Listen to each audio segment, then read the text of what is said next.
footballers. The time was, not that I know much about it, when it was a great game. The men were men, and then the wall, they stood like that, protecting the important things in life. Now it's this. Ooh, my hair, because I just had it down.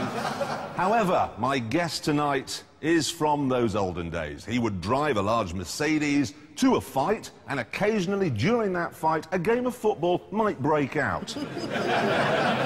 He's now an actor, and he's got his own fly-on-the-wall documentary series. Ladies and gentlemen, Vinnie Jones! Vinnie, how are you? How are you? Have a seat.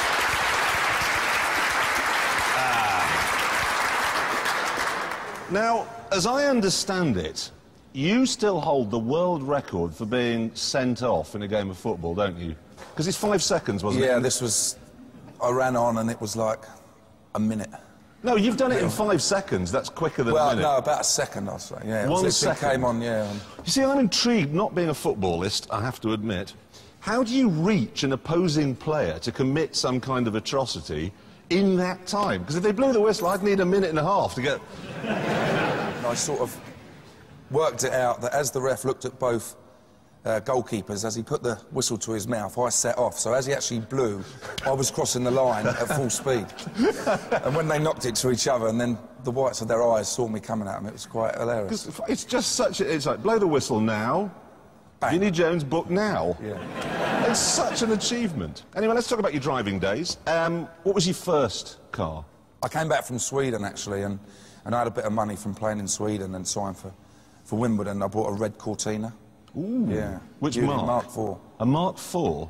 And in them days, Wimbledon obviously were very basic, and myself, Dave Besant and the physio, we went there, and of course I wanted to drive, and we took the team kit with us. And we get to the Chelsea gates and they're saying, no, you're not coming. I said, well, I'm one of the players. And by the time he had finished telling us we couldn't come in, it had overheated and just poof.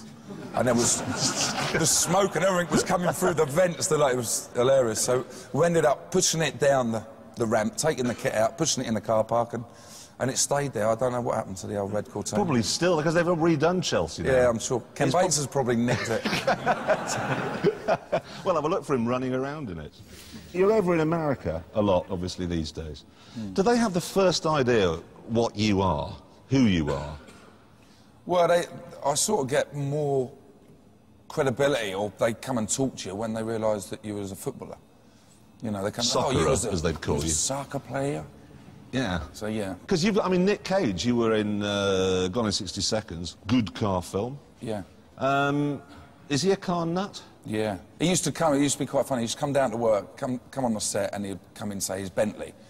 And then a Ferrari would turn up, and then a great big motorbike would turn up, and he'd come home, and then when we'd finished filming for him to go home, he'd stand there and well, shall I go home? Oh, and he actually went on his motorbike one day, and we were pulling out, and we tried to follow him up the motorway, and he was just gone on the motorbike. But it must be great for him, you know, with a crash helmet on the back. Yeah, no one knows who he is. And Lock, Stock, of course, started it all, didn't it? Yeah. Because you know the very famous scene of you with the car door? Yeah. What was going through your head when you were doing that? Well, I can't say it on air. I'd probably...